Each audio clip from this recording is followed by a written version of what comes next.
Hi there, and welcome back to Blue Ocean English. This is lesson 9 in a series of videos about phrasal verbs. In today's lesson, we're doing phrasal verbs with the letter K and L. So let's get straight into it. First one's a great one. It's a drinking one. You remember, English people love drinking. This isn't always about alcohol, but very often. So it means to drink something quickly, like a shot of vodka or something, or tequila. So we knock back a shot of vodka to drink it quickly, like you can see in the picture. And if we look at the 3 examples, he knocked back 3 drinks in half an hour. He always drinks quickly. So he was drinking a lot of alcohol quickly. Or the second one, she tried to knock back a pint of beer, but she couldn't finish it all. So she tried to drink a pint of beer quickly in one try, in one go, but she couldn't do it. And the third example, they're going to knock back a tequila before we leave the bar. So that means that they're going to have a tequila shot. The second meaning for knock back is to reject or to be rejected.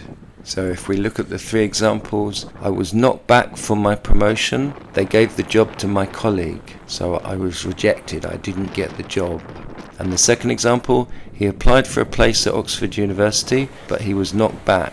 It's very difficult to be accepted there. So he applied, he tried to get a place, but he was not successful. He was rejected. And the third example, I will have to knock back the offer of a drink tomorrow night. I have a problem at work and I need to stay late. So unfortunately, I can't come for a drink tomorrow night. I have to reject the offer.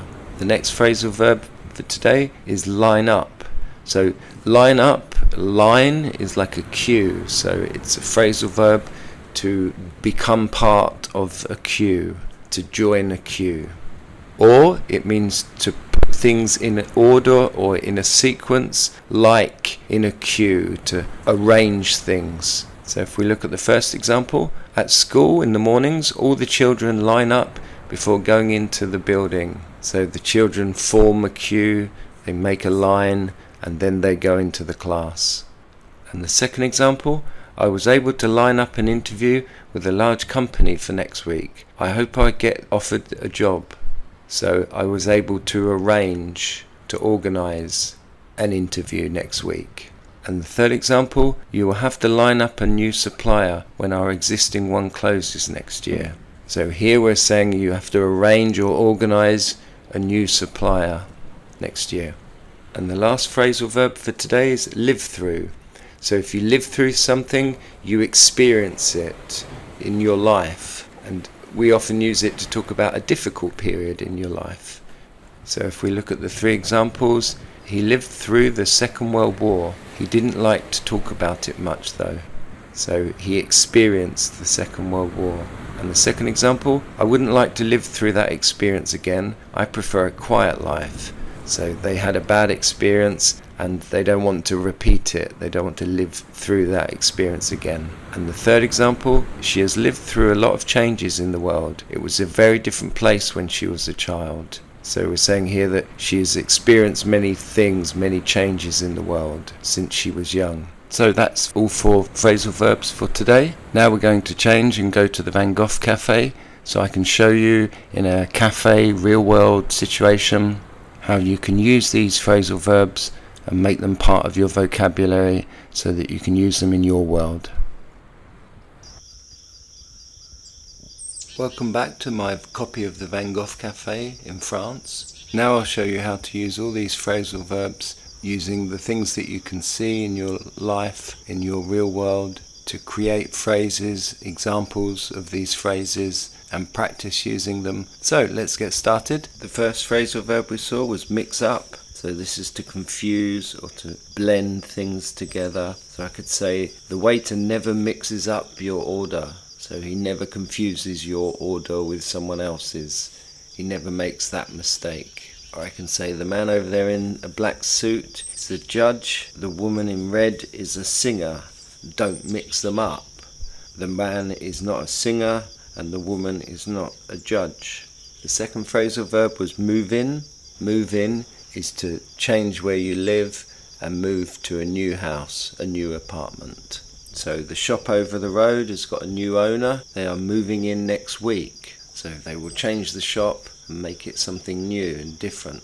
Or I can say I just moved into an apartment 2 minutes walk away, so I can come here every night. So I've changed where I live and I am in a new apartment 2 minutes away. The next phrasal verb was nose around. So this is to search, to investigate, to understand, look for. So I could say, here's my copy of the Van Gogh.